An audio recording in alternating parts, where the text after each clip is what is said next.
저는 힐링 토크 회복의 정선입니다. 감기 조심하세요. 저는 지금 감기로 너무 고생을 하고 있는데 아무래도 일교차가 크니까 좀 어느 장단에 춤을 춰야 될지 모를 정도로 날씨가 변덕스러워서 아마 저 같은 감기 환자들이 좀 많이 계실 것 같다라는 걱정도 됩니다. 근데 사실 가을 하늘 그리고 이 겨울로 접어드는 그 날씨의 가장 매력적인 요소는 청명한 하늘 그리고 바람, 약간 스산하지만 나쁘지 않은 그 쌀쌀함이 또 매력일 것 같아요. 근데 또 한편으로는 이런 때 현실적으로 제일 골치를 썩는 게 정전기 때문에 괴롭다는 분도 많이 계시더라고요. 정전기가 사실 건조하고 일교차가 크면 더 심해진다는데 되게 재밌는 게 정전기를 바로잡는 게요. 수분이래요. 촉촉한 수분이 들어가면 건조하고 메마른 그 상태가 또 윤활유 역할을 해준다고 하니까 참고하시기 바라면서 오늘 이 시간에 글쎄요 일상의 어떤 삶과 이렇게 똑같은 생활의 패턴 속에서 아마도 이분의 촉촉한 신앙과 목소리가 우리에게 수분 역할을 해줄 수 있지 않을까 생각이 되는데요. 파페라 가수 정세훈 씨 모셨습니다. 어서 오세요. 반갑습니다. 여성의 소프라노 음역대를 소화하는 카운터 테너 파페라 가수 정세훈. 전율적인 고음과 청중을 매료시키는 감성적인 표현력으로 전 세계 팬들의 마음을 사로잡았다. 죽을 만큼 힘든 좌절의 시간 속에 그를 다시 무대에 세운 건 하나님이셨다. 어떤 상황에서도 주님께 일으켜달라고 고백하는 파페라 가수 정세훈의 회복 스토리를 들어본다. 꽃을 들고 오셔가지고 꽃하고 딜을 한 거죠, 맞기로. 꽃을 받고 그늘을 하고. 목소리는 여성의 목소리인데 말소리도 제가 안녕하세요 이러면 좀 그렇잖아요. 저희 어머님이 제가 사실 음악 목회를 하기를 바랐어요. 부모님과 할머니의 어떤 신앙 때문에 그런 게 중심적인 게 있었기 때문에 안 그랬으면 그걸 놓쳤을 텐데 그런 것들에 대한 갈등과 있으면서 하나님께 놓지 않았던 게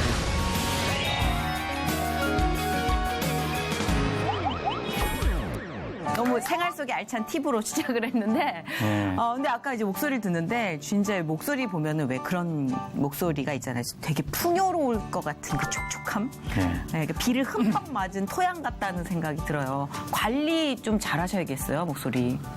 관리는 따로 잘 하지는 않아요. 그냥. 아, 진짜요? 일단 타고나셨구나. 타고난 것도 있겠지만 일단 규칙적인 생활을 잘 하고요. 그쵸. 그리고 일단 술 담배를 안 하고 가장 기본적인 기본을 맞아요. 잘하면 잘 돼요. 하긴 그렇죠.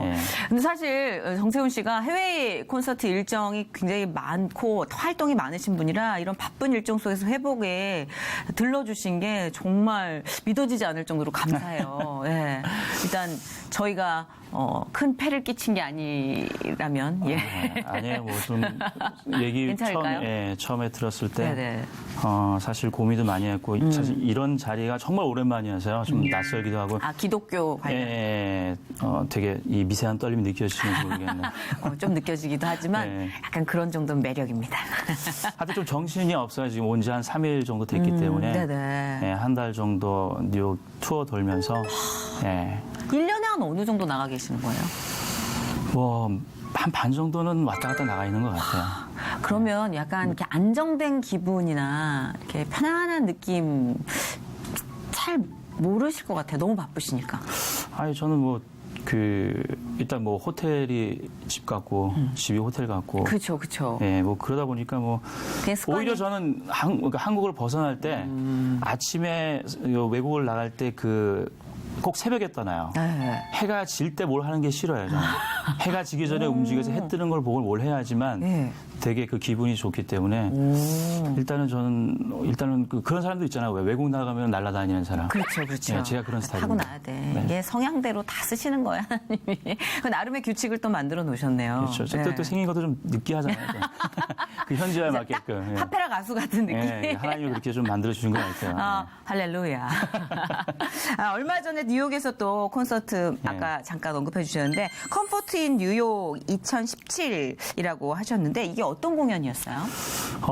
제가 뉴욕 해외 공연을 많이 다니면서 네. 그러니까 어떤 뚜렷한 컨셉이 없이 그냥 가서 공연을 하고 또 무슨 그때마다 어떤 그런 주제를 정해서 했는데 앞으로는 그런 제 음악이 추구하는 게 힐링과 그런 컴포트, 평온이란 그런 의미에서 네. 올해부터 뉴욕 콘서트 때부터 컴포트인 뉴욕을 이렇게 컨셉을 잡았어요. 그래서 뭐 컴포트인 뭐 LA, 컴포트인 도쿄 뭐 이런 식으로 뭐 캐나다 이런 식으로 네. 예, 그래서 앞으로 그런 식으로 콘서트를 가려고 해서 그렇게 잡았고 네, 뉴욕에서는 이제 제가 생각을 많이 했던 콘서트가 그 콘서트였습니다. 예. 아, 그렇구나. 근데 이번 공연 때 그 언컴포터블한 사건이 생겼다고 하는데, 예, 그 깜짝 네, 놀라셨겠어요. 뭐 어떤 사고였어요? 살다 뭐 이제 그런 그러니까, 일도 예, 전 생기더라고요. 대충은 들었는데, 네. 설명해 주세요. 그러니까 그 시스템 자체가 브로큰이 된 거예요. 다 그냥 할 수 없게끔. 예, 예. 근데 그날 아침부터 사실 제가 되게 마음이 아프고 우울했어요. 그래서 그게 아침에 그 전조가 있어서 그런지 모르겠지만 사실 제 1집 앨범에 있어서 저하고 같이 작업하면서 네. 정말 많은 사랑을 받았던 곡들이 있어요. 뭐 꿈꾸는 섬이나 심연 같은. 근데 그 곡을 작곡했던 내가 너무나 좋아하고 사랑했던 형이 그날 아침에 하늘나라로 갔어요. 근데 그분이 여러분들도 너무나 잘 아시는 분이에요. 그러니까 하나님의 은혜 작곡한 신상우 형님이거든요. 그래서 아침에 그 얘기를 들었을 때 물론 앞선 얘기는 들었는데 가지도 못하고 네네. 할 얘기도 많은데 그래서 하늘나라로 갔다는 얘기 듣고 되게 우울했어요. 맞아요. 그런 다음에 저녁 때 그렇게 또 그런 일이 생기고 그랬었죠. 근데 그렇게 공연을 이제 일정을 잡아놓고 시스템이 그냥 그야말로 셧다운이 돼서 못하면 환불을 해드리고 좀 이렇게 원성을 들어야 저도 하잖아요. 이제 그걸 각오를 했죠. 그래서 이제 에이전시한테 먼저 사과를 해라. 네네네. 그래서 이제 에이전시가 나가서 사과를 하고 네. 그다음에 제가 나가서 네. 죄송합니다. 이런 일도 저 처음이지만 너무나 죄송합니다. 멀리서 뭐 뉴저지나 뭐 워싱턴에서도 오신 분들이 있는데 그러니까. 다 환불해드리고 네. 제가 가실 때 선물로다가 네. CD를 전부 다 드리겠습니다. 아이고야, 예. 네, 막대한 손해죠. 그렇죠. 근데 그 순간 저 끝에서 어떤 한 분이 네. 저 너무 멀리서 왔는데 노래 한 소절만 불러주면 안 돼요? 이러는 거예요. 네네. 근데 이제 그때 순간 딱 한 10초 동안 머뭇했는데 네. 이걸 어떻게 해야 되나. 네. 뭐 아무것도 안 되는데. 당황스럽겠네요. 그 마이크도 안 되는 예, 거예요. 아무것도 안 되는 거예요. 그런 상황에서 있는데 순간 딱 생각이 드는 게 제가 그러니까 대기실에서 있을 때 듣는 그 블루투스 스피커가 있어요. 네. 그게 생각이 난 거예요. 그래서 네. 그거라도 괜찮을까요? 그랬는데 괜찮다고. 그런데 그 큰 데에서요. 그 사람들이 다 괜찮다고 하는 거예요. 네. 한 번만 조금만 들려달라고. 말 그대로 생 라이브죠. 진짜 그렇네요. 예, 얼마나 생각나죠. 클 거야 그 공연장이 또. 뭐 그렇게 크진 않았어요. 그래. 공연장은. 그래요. 다행이네. 그래도 불행 중 다행이네. 네, 그래서 그 블루투스 스피커를 가지고 와서 네. 진짜 공연복도 아니고 진짜 사과만 하고 들어가려고 했는데 평상복을 입고 근데 평상복도 항상 제가 또 잘 입기 때문에 무대에서는 그렇게 뭐 이렇게 모나진 않았어요. 근데 그걸 가지고 와서 뭐를 듣고 싶냐고 했는데 아베마리아를 듣고 싶다고 하더라고요. 그래서 아베마리아를 그 블루투스 스피커에서 MR이 나오고 그리고 그 MR에 맞춰서 그 조그마한 스피커에 노래를 했어요. 그래서 정말 그 미칠 것만 같은 그 심정. 와, 진짜 이걸 노래를 해도 이게 감정 컨트롤도 안 되고 뭐 정말 노래도 너무 힘들고. 그러니까 상황이 너무 열악했네. 네네. 그렇게 해서 1절이 딱 부르고 끝났어요. 네. 그래서 눈을 감고 있는데 갑자기 막 그 박수 소리와 그리고 막 앵콜 소리와 이게 더 좋다고 이걸로 그냥 해주시면 안 되냐고. 진짜? 예. 진짜? 그게 그게 그 스피커인데요. 이거 상표 보이면 안 되겠다. 와, 진짜요? 양쪽- 이렇게 조그매요? 양쪽으로도 다 보이네 상표가. 이렇게 해야 되겠네. 예. 이렇게 조그매요? 네. 그래도 좀 이런 네, 거라고 근데 생각했는데. 이걸로 했는데 그렇게 많은 사람들한테 그게 저의 소리가 이렇게 갈 줄은 정말 몰랐어요. 왜냐하면 키워주셨네. 공연장이고 또 그냥 준비가 안 된 상태에서 이렇게 했는데 그래서 그렇게 하고 또 하고 들면서 하고 해서 1시간 정도를 한 것 같아요. 그냥 콘서트를 한 거예요. 대박. 그래서 마지막에 정말 앵콜이 나오고 해서 정말 잘 끝냈어요. 그래서 환불해 가시는 분도 없고. 진짜. 예, 그 공연을 한 거니까. 예, 그러니까 뭐 저는 원래 환불을 해드리려고 그렇죠, 했는데. 그렇죠. 이제 입장에서는. 예, 그렇게 해서 했는데 또 마지막에 이제 어떤 분이 늦게 오셨어요. 네. 근데 멀리서 오셨어요. 네네. 근데 그분이 꽃을 들고 왔더라고요. 그래서 너무 고맙잖아요. 그래서 미안하기도 하고 그래서 그럼 뭘 듣고 싶으냐고 마지막 곡으로 네. 해드리겠다고. 근데 하필 또 아베 마리아를 해달래요. 완전 처음과 했었잖아요, 끝을. 처음에. 네, 네, 처음과 근데 끝을. 그거 했던 곡인데 그래서 또 꽃을 들고 오셔가지고 꽃하고 딜을 한 거죠, 맞디로. 꽃을 받고 그 노래를 하고. 네. 그 노래를 하고 마지막 곡은 신기하다. 제가 그런 고백적이면서도 제가 여러분들한테 앵콜이 안 나와도 들려드리고 싶은 노래가 있는데 그 노래를 들려드리겠습니다 했던 노래가 하나님은 너를 지키시는 자를 했어요. 정말 의외의 상황에서 전혀 기대하지 않았던 어마어마한 선물을 받은 느낌일 것 같아요. 그래서 사는 게 참 재밌죠.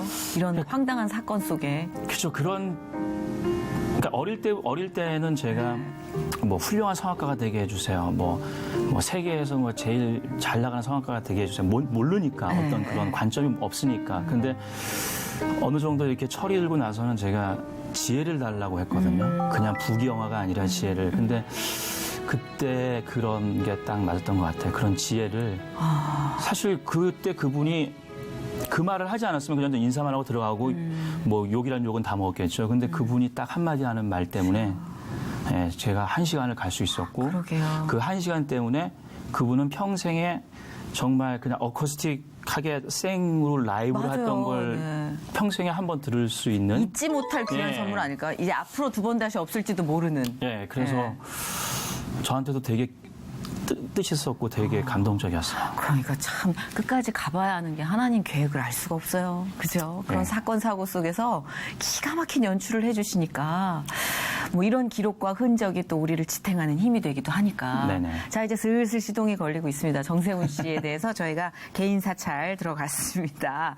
일단은 사실 저희 작가가 프로필에 대해서 이렇게 한 장 이상 투자를 잘 안 해요. 깊게 네. 파긴 하지만 오늘 2장에 걸쳐서 굉장하게 준비를 했어요. 근데 워낙 이력이 좀 다양하시다 보니까 일단 대학에서 성악을 전공하시다가 캐나다에 유학을 가신 게 언제? 1999년도. 9년도. 98년도 그냥 98년도. IMF 터지고 바로 얼마 안 됐어. 어려운 시기에 어려운 가셨는데. 시기에 갔죠. 그죠. 그리고 1999년 이 밀레니엄 세기말이라 불리우는 그 시기에 캐나다 토론토에서 열린 가요제에서 대상을 수상합니다. 네. 야 대상. 그때 와. 그때는 한국일보에서 주최해서 네. 캐나다 토론토 가요제였었거든요. 그러니까 저는 사실 가요제라 해도 성악이죠. 성악 대중음악은 아니죠. 그러니까 성악 대중음악이죠, 그게 가요제가. 그래요? 그러니까 꽃밭에서를 불렀으니까 이도 높여서. 가곡. 아니요. 그럼 조광우의 꽃밭에서. 진짜요? 예. 그러니까 그런 목소리에 대해서 되게 관심이 있고 사람들이 좋아하니까 한번 테스트 겸 신기하다. 예. 그리고 부상이 또 왕복 한국 왕복 부상이 세구나. 예, 네. 그래서 했었어요. 근데 이렇게 정말 그 덜커덩 대상이 됐어요. 네. 그때 같이 입상했던 그 친구가 저는 이제 한국에 와 보니까 그 친구는 유명해져 있고 예. 또 이렇게 많은 사랑을 받고 있더라고요. 그분이 JK 김동욱 씨. 약간 겹치는 부분이 없지 않아 있는 이미지인데. 서로 기분 나빠요. 수염? 하긴 JK 김동욱 씨가 저한테 누나 그러는데 네. 깜짝 놀랐어요, 진짜. 네. 예. 가급적이면 피합니다. 정말. 듣고 있나? 그랬구나. 그런 또 인연이 있네요. 네, 그때 그래서 좀 알고 지냈고 한국 와서는 뭐 그 친구는 많은 사람들에게 사랑을 받고 있는 상태였었고. 네. 한국 와서도 가끔 행사 때 캐나다에서 왔다, 맞다. 네, 제가 알기로는 토론토가 집인 그렇구나. 걸로 알고 있어요. 재밌는 이력이 또 2002년 뮤지컬 오페라의 유령에서 라울 역을 맡으면서 대중에게 이제 널리 알려지기 네네. 시작하셨다고요. 네. 그러면은 계속해서 이 오페라 유령으로 또 공연을 하셨나요? 혹시 블루스퀘어에서 공연하신 적 없으세요? 아니요, 저는 그게 헷갈렸네. 처음이자 마지막이에요. 그래요? 그렇게 상을 받고 예, 뮤지컬 그 오페라 요령은 저한테는 어쨌든 한국에 와서 행운과 같은 그런 적이었고 사실 저는 뮤지컬이 처음이었기 때문에 저도 메인이 부담스러웠고 그리고 또 메인 할 수 있는 사람은 또 류정한 씨 같은 라울이었었는데 네. 류정한 씨가 워낙 뭐 스타였기 때문에 네, 같이 했는데 제가 무대에 섰었을 때 그때 이제 그 라울로서 남자의 목소리로서 노래했었을 때 네. 그때 많이 어필이 되었고 사람들한테 사랑을 많이 받았었어요. 네. 그 보니까 제가 봤을 때 시동을 걸면 쫙 엑셀을 밟게 되는 약간 운도 되게 따라주는 분이셨던 것 같아요. 예, 그렇지 않아요? 쫙 가다가 네. 쫙 가다가 또 쫙 떨어졌었죠. 원래 이게 운동 에너지가 가속도가 붙으면 떨어지는 것도 어마무지합니다. 그리고 2004년에 이제 독집 앨범 컴포트를 이때 컴포트라는 네. 그 이슈가 이제 생겨난 거군요. 그걸 발매하고 2008년 자 여기서부터 이제 어려운 단어들이 나옵니다. 카운터 테너들이 자주 부르는 클래식 곡을 담은 네오 클래식 앨범을 발매를 합니다. 카운터 테너라는 게 뭐예요? 죄송합니다. 제가 무식해가지고. 아니 그게 지금도 생소하지만 그 먼 옛날에도 카운트 테너 카스트라토에 너무 생소했거든요. 네. 그러니까 사실은 쉽게 얘기하면 그 영화 파리넬리에 나왔던 그 팔세토 창법 뭐 이런 거 비슷한 거예요? 예, 그런 정말 여자의 목소리를 얻은 사람을 카스트라토라고 했어요. 카스트라토, 예, 그건 들어봤네요. 예, 근데 그게 원래 어원이 카스트랄레, 거세한 남자는 뜻이거든요. 아이고야. 중세 시대 때는 여자가 성가대에 서지를 못했어요. 그래서 여자의 소리는 필요로 했고, 그래서 변성기 이전에 어린아이를 거절해서 세상에. 그런 아이를 그렇게 훈련을 시켜서 여자의 진성의 소리를 갖게 했는데 그게 카스트라토였고요. 파리넬리 생각나네요, 영화 네. 본 게. 지금은 이제 할 수 없잖아요. 네, 큰일 나죠, 큰일 나죠. 그러면. 그러면 안 되죠. 그래서 후천적으로 연습을 해서 그때 당시에는 정말 소프라노 소리였지만 카스트라토가 근데 지금은 후천적으로 연습해서 카운터 테너라고 하거든요. 근데 보통 알토의 음역대 카운터 테너들 그 여성의 목소리 후천적으로 연습한. 네. 오, 그렇구나. 그게 이제- 아니, 근데 이렇게 비주얼하고 너무, 비주얼은 남성의 거의 상징이신데. 그것도 성대가, 예. 정말 감사해요, 하나님께. 왜냐하면 제가 목소리는 여성의 목소리인데 말소리도 제가 안녕하세요 이러면 좀 그렇잖아요. 순간적으로 완전 당황했어요. 말할 때는 남자답게 할 수 있는 게 예. 다 되시네요. 예, 보통 이제 카운터 테너들이 말소리가 되게 그 가냘고 네네, 저도 가늘거든요. 약간 그게 이제 카운터 테너라는 전문 용어가 있는 줄 몰랐지만 얘기를 나눠보면 이렇게 성향이나 이런 말씀하신 톤이 그런 분들이 많이 계셔서 그래서 그게 아하. 180도로 다른 그의 목소리를 이렇게 가지고 있어서 네. 그것도 또 하나님께서 그렇네요, 주신 그렇네요. 축복이고 메리트인 것 같아요. 이 여성의 음성과 남성의 음성 모두를 완벽히 표현해내는 2005년 이 뉴욕 카루소 재단이 운영하는 재단이 수여하는 세계를 위한 천사의 목소리상을 또 수상하셨어요. 네. 상복이 무지한히 있으신 분이네요, 이분이. 그래서 뭐만 하면 상을 타네. 야, 이것도 복이에요, 진짜. 그 상이 사실 제가 해외로 계속 팔려나가게끔 할 수 있는 원동력이 됐던 상이죠. 그때 이제 뉴욕에서 상을 받으면서 이제 대사관이나 문화원에서 이렇게 직접 오셔서 같이 네. 이렇게 참여도 해주시고 또 공연도 하고. 근데 그 상은 저한테 있어서는 그 바티칸 시티에서 주는 상인데 네. 그 상이 그 바티칸 시티에 천사의 그 목소리 그 벽화가 있어요. 네네네. 그 벽화는 카피를 안 해준대요. 카피를 못하게 한대요. 근데 그 저의 목소리를 듣고 이런 사람이라면 이런 상을 줄 수 있는데 그런 카피를 해줄 수 있다.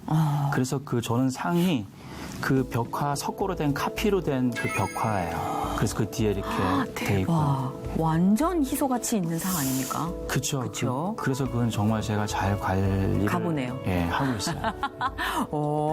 자, 그래서 이제 2008년에 프랑스 마들렌 성당에서 아시아 아티스트 최초로 초청이 되셔서요. 단독 콘서트를 성공리에 개최를 하셨습니다. 그것도 저한테 있어서는 큰 행운이었죠. 뭐만 건드리면 말로 홈런이네요, 이분은 네. 진짜. 예, 굉장하시네요, 진짜. 그래서- 이때가 몇 살이셨어요? 아마 21, 18 정도 되지 않을까. 이렇게 그랬으면 되면 했으면 좋겠다. 아주 계산 들어가는 걸 멈췄습니다. 그렇게 한번 수정해 보도록 하겠습니다. 자, 현재는 지금 중국, 일본 등 뭐 해외와 국내에서 콘서트, 아까 말씀드렸듯이 또 OST 참여 등을 통해서 활발히 활동하고 계시고요. 중국 상해 사범대 음대 객좌 교수로 학생들을 가르치고 계십니다. 교수님이세요. 근데 중국에서 학생들을 어떤 과목을 가르치시나요? 사실 뭐 그 교수가 된 거에 있어서도 되게 에피소드도 많았고 외국인 교수가 없지 않나요? 예, 그러니까 한국인으로서는 최초예요. 예. 예, 그래서 그 조선일보하고도 인터뷰할 때 그런 얘기를 했었는데 네네. 그러니까 이슈가 됐던 게 한국인으로서는 최초고 예. 거기에서 격자 교수가 저하고 또 한 분이 계시는데 예. 그 한 분이 그 중국의 시진핑 국가 주석의 그 영부인 되시는 펑리안 여사가 예, 거기에 그 교수로 있어요. 그래요? 예, 알고 보니까 그분도 성악가 출신이더라고요. 와, 재미난 인연일세. 예, 그래서 저한테는 뜻깊은 적이고, 그리고 왜 저는 물었어요, 그 에이전시한테. 왜 저를 컨택하죠? 저보다 훌륭한 사람들이 많은데. 예. 근데 이제 중국에는 경극이 있잖아요. 너무 잘하실 것 같아요. 태왕별이를 예, 봤던 그거 적이 제가 있어서. TV에서도 예. 이 옷도 약간 태양별이로 다니까. 그래서 그런 고음의 어떤 그런 경극이 있는데 그것을 현대화에 맞춰서 좀 이렇게 크로스오버 또 이렇게 하고 싶고 또 그런 쪽에서 이렇게 현대화 그러니까 싶은데 네. 그런 글로벌적이면서 그런 이렇게 좀 할 수 있는 분이 누굴까 했는데 이제 제가 이제 중국에 활동하면서 이제 그런 모습들이 그쪽에 이제 인폼이 전해졌었나 봐요. 네네. 네, 그래서 그것 때문에 그렇게 한다. 난 중국말 못한다. 그 약간 가르치려면 그 언어적 부담이 있을 것 같은데. 뭐 저는 사실 뭐 오아이니 워샹니 뭐 이런 네. 약간 되게 잘하는 것 같은 발음인데. 그게 사랑합니다란 말이에요. 그러니까 약간 발음이 확 감기는데요. 근데 괜찮다고. 그러니까 어차피 통역을 하면 되니까 네. 그런 존재감 때문에 그런 존재감 때문에 하고 그런 학생들의 어떤 그런 것 때문에 하는 거기 때문에 그런 건 필요 없다. 근데 그 전에 네. 저는 사실 그런 욕심은 없어요. 막 교수가 돼야 되겠다. 막 뭐 어디를 들어가서 뭘 해야 되겠다. 그러니까 저는 다니면서 노래하는 게 너무 좋기 때문에 관직에 관한 욕심이 예, 없어요. 이때 아티스트들이 특히 그래요. 예. 네. 그런데 이제 그렇게 와서 컨택하는데 이제 뭘 인폼을 보내고 해야 되잖아요. 그게 되게 복잡했어요. 뭐 공증해서 보내야 되고 변호사 선임해서 뭐 이렇게 보내야 되는데 거기에 딱 빠진 게 학연 나이 그게 없었어요. 저는 데뷔 때부터 그게 학연 지원 나이에 대해서 언급을 안 했어요. 왜냐하면 음악으로 들어야 되는데 어딜 가도 특히 외국 가도 그렇지만 한국 사람들이 그런 선입견을 갖고 듣는 게 너무 싫었어요. 그런 게 음악 자체 듣는 게 아니라 얘는 어느 학교를 나왔으니까 얘는 어디 뭘 했으니까 뭐. 그렇게 해서 거기에 잣대로 듣는 게 너무 싫었어요. 그래서 데뷔 때부터 안 했는데 그거를 거기에서 제가 밝히고 싶지 않았어요. 그리고 저는 사실 뭐 대학교밖에 나오지 않았기 때문에 대학교 보통 밖에요? 교수, 예. 교수님이라면 교수님은 좀 다 뭐 박사 가방끈이 무슨 뭐 좀 예, 길죠. 길어야 되는데 저는 그럴 만한 저기가 없기 때문에 네. 근데 그 일을 겪으면서 세상이 많이 변했구나라는 걸 또 느꼈거든요. 그래서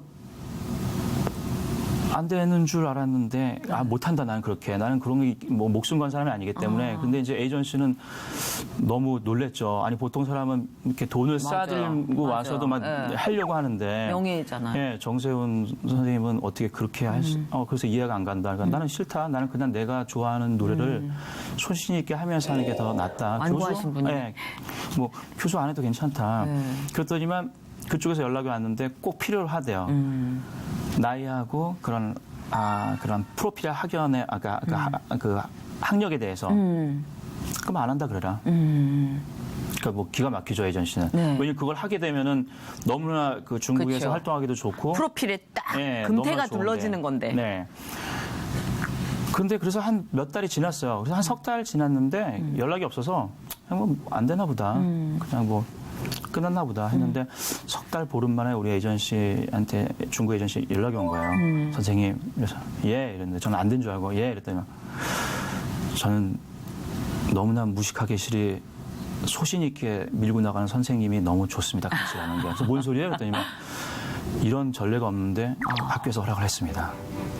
네, 그래서 가가지고서 그러니까 쉽게 말하면 그쪽에서 원하는 조건을 네. 들어주지 않았는데 계속 시간이 지나면서 그쪽에서 필요로 그거를 하고. 필요로 하던 그쪽이 그냥 네. 접고 네. 그렇게 해서라도 모시고 싶다. 이렇게 네. 된 거잖아요. 그래서 저는 이제 그리고 나서 너무 기분이 좋고 네. 그래서 가서 이제 그 총장님도 만나 뵙고 네. 이제 거기서 이제 임직식도 하고 근데 정말 좀 전에 말씀하신 대로 이렇게 그 임직 그 패가 있는데 진짜 금태가 들러 있어요. 이렇게. 아, 진짜. 아니 뭐 주는 줄 알았는데 정말 금 좋아해 중국 사람. 그냥 그걸 가지고 어디든지 가지고 있어야지만 그게 모든 게 통하는 그게 되는 거예요. 그, 프리패스구나. 예, 이렇게 그게 재밌네. 아니 근데 왜 그렇게 굳이 안 밝히신 거예요? 제가 얘기했지만 그런 것들이 그러니까 좀 선입견이 되는 게 좀 싫어서요? 특이해요. 그러니까 남들이 해오는 거에 대해서 네. 똑같이 밟아가는 걸 싫어하고 학교 좋은데 나오셨을 거 아니에요? 좋은데 안 나왔어요, 저. 아니 우리가 나오면 네. 좋은데요. 다. 전 항상 그래요. 내가 나오면 명문대야 이러면서. 뭔가에 짜여져 있는 거에 있어서 거기에 맞춰가는 게 싫었어요. 그러니까 예를 들어서 시계도 왼쪽에 차지 않고 오른쪽에 차고. 아 그렇네요, 진짜. 네, 그리고 뭐 뭔가 했었을 때 그건 관례가 있기 때문에 그렇게 해야지만 되는 거예요. 이런 걸 제일 싫어했어요. 저는 아티스트이기 때문에 그게 있으면 까칠하시네. 그걸 깨고서 가야지. 네네. 네, 새로운 걸 창조해 가야지. 재밌네. 그런 게 재밌어요. 재밌는 성격이시네요. 아 근데 중국에서 대학생들을 가르치는 분위기는 어때요? 좀 약간 경직돼 있지 않나라는 선입견이 있거든요. 일단은 뭐 중국뿐만 아니라 이렇게 그러니까 이런 장르에 대해서 특히 동양인이 그런 여성의 소리를 가졌다는 거에 대해서 남성이. 예, 너무너무 그 신기하게 생각해요. 신기하게 생각해요. 일단은 사실 평범한 재능은 아니에요. 그러니까 어디서나 발견할 수 있는 재능은 절대 아니죠. 귀하죠. 재능 중에서도 귀한 쪽. 저도 전에는 몰랐는데 그런 것 같아요. 정말 이거는 정말 하나님께서 이렇게 특별한 재능을 주셨기에 가능하다고 저는 생각해요. 어렸을 때부터 노래에 워낙 재능이 있으셨던 거예요? 저는 사실 뭐 이렇게 노래에 대해서 선택의 여지가 없었어요. 왜냐하면 처음에 어머니가 음악을 좋아하셨기 때문에 제가 초등학교 4학년 때 처음에 바이올린을 시작했어요. 사셨네요. 죄송합니다. 저 견적이 그런 식으로밖에 안 나와서. 예, 뭐 어쨌든 뭐 바이올린을 바이올린 했었어요. 하셨네요, 초등학교 때. 네, 그러다가 우연한 계기에 정말 우연한 계기에 뭐 아무렇지도 않게 이제 뭐 그렇게 그냥 뭐 음악에 대해서 뭔지도 모르고 있다가 옛날에는 그 음악 수업이 있잖아요. 그래서 수업을 노래를 부르거나 아니면 뭐 악기를 다뤄서 이렇게 평가를 하잖아요. 근데 그때 노래를 했는데 노래를 너무 잘한다는 거예요. 그래서 노래를 해서 잘하니까 교내 독창대 한번 나가볼래 했는데 제가 그 정도로 잘하셨구나. 예, 위에 그 학년에 그걸 다 이렇게 제끼고 1등을 했어요. 대박. 위아래 상관없이 그냥 통틀어서 예, 학교에서. 그래서 그래도요. 뭐, 예. 처음 출전한 건데. 근데 노래를 좀 하니까 또 이제 시대에 나가보라. 그래서 나갔는데 또 1등 했어요. 도대에 나가보라. 또 1등 했어요. 근데 전국대학 나가봐라. 근데 또 1등 했어요. 그래서 그 선생님이 너는 돈 많이 드는 악기 하지 말고 돈 안 드는 그냥 성악을 해라. 근데 사실 성악이 돈은 더 많이 드는 것 같아요. 아, 그래요? 우리가 생각할 때는 좀 덜 들지 않나 싶었는데. 저는 초등학교 때부터 레슨을 다녔어요. 그래, 레슨이 있구나. 네. 그나저나, 아까부터 생각했지만 진짜 상복이 흐드러지시는 분이네요. 야, 진짜 부럽다. 신앙생활은 아예 모태신앙이셨어요? 아니면 중간에 어떤 계기가 있으셨던 거예요? 뭐 모태신앙이 보통 잘 못하잖아요. 그래서 저는 모태신앙이. 그래서 저는 사실 뭐 어릴 때부터 할머니 네. 때부터 3대째였거든요. 그래서 교회 가면은 교회 가면은 저희 할머니가 그 어린 나이인데도 애기였을 때도 제가 얼굴도 크고 눈도 띵그랗고 머리도 크고 하니까 할머니가 맨 앞에 앉아가지고 이렇게 안고서 뒤에서 사람들 보라고.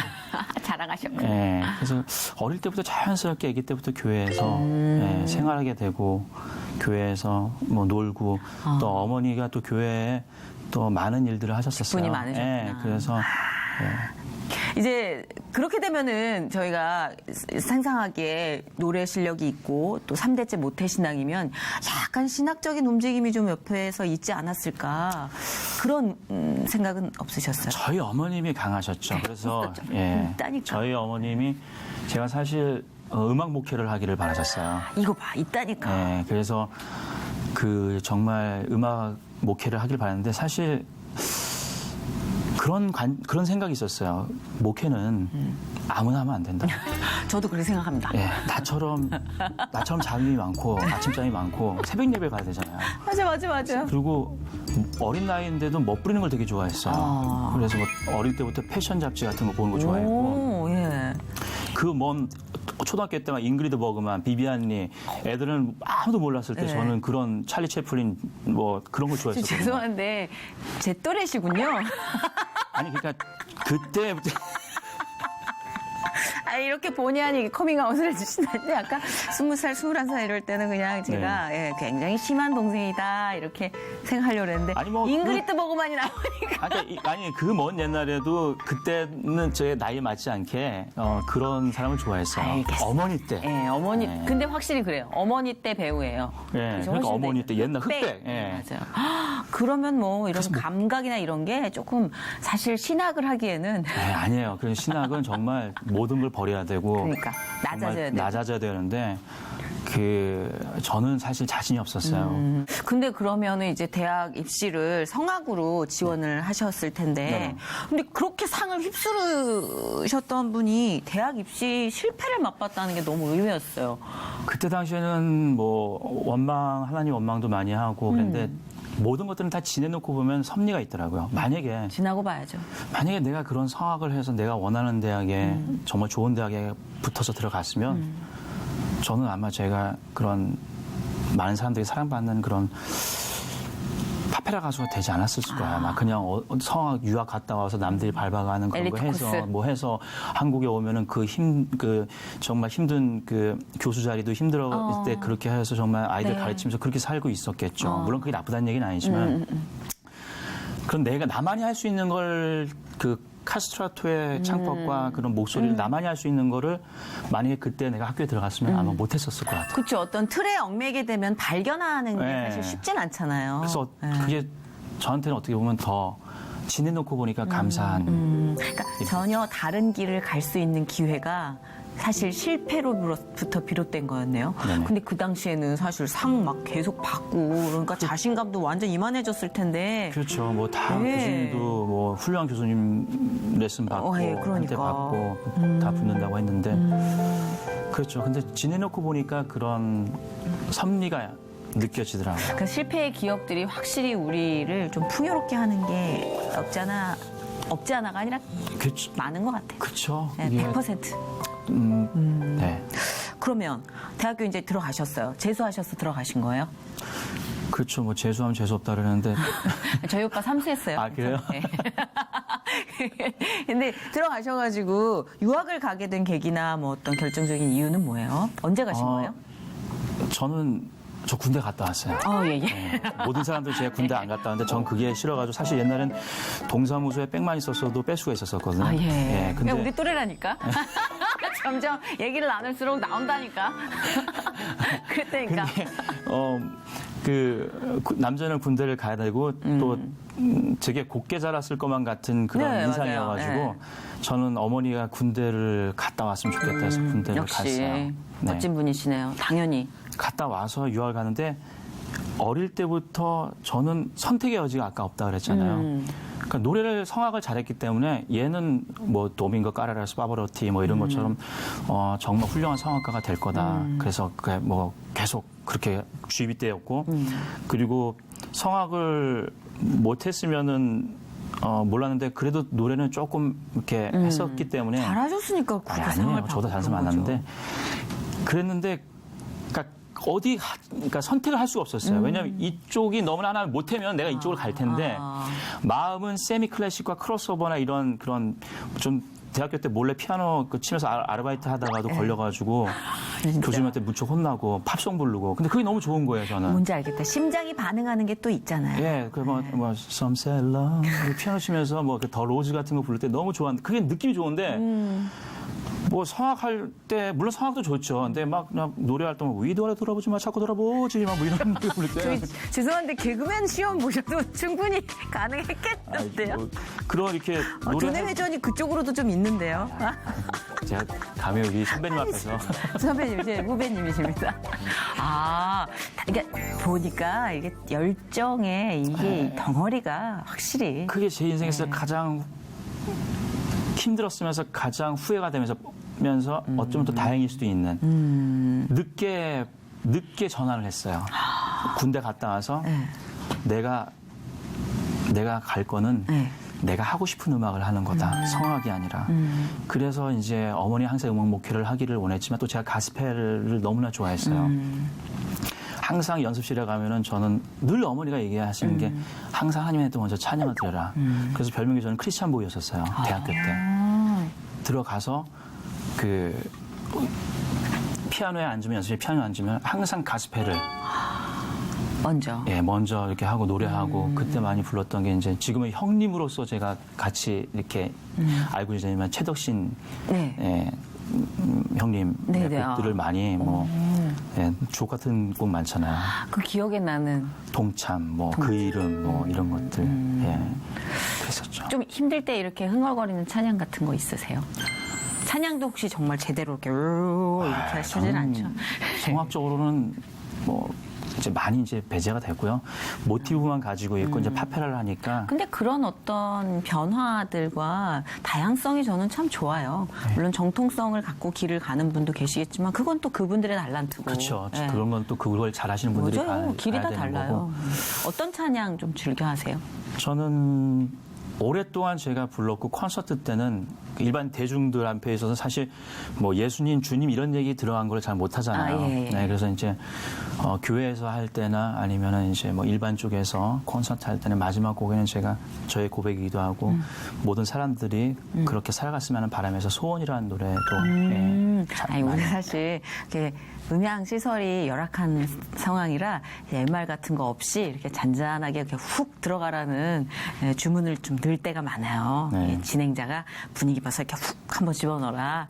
지금이 그때인 것 같습니다. 훅 한번 소원을 훅 한번 들어가 주시는 게 어떨지. 그냥 이렇게 거실에서 소파에서 은혜로워서 창밖을 보면서 그냥 흥얼거리는 그 느낌처럼.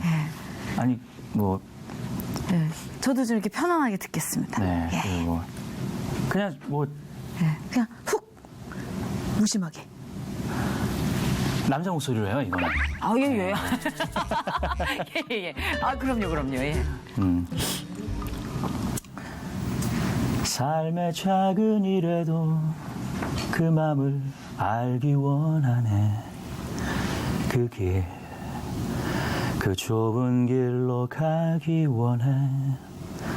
나의 자금을 알고 그분의 크심을 알며 소망 그 깊은 길로 가기 원하네. 여기까지만 할게요. 근데 진짜 이야기해 주는 것처럼 그냥 가요를 하셨어도 참 호소력 있는 가수가 되셨을 것 같아요. 목소리가 미성이시구나, 확실히. 관심도 많았어요. 가요도 좋아했고. 그러니까. 처음에 이제 제가 처음 계약 맺었던 회사가 서울음반이었어요.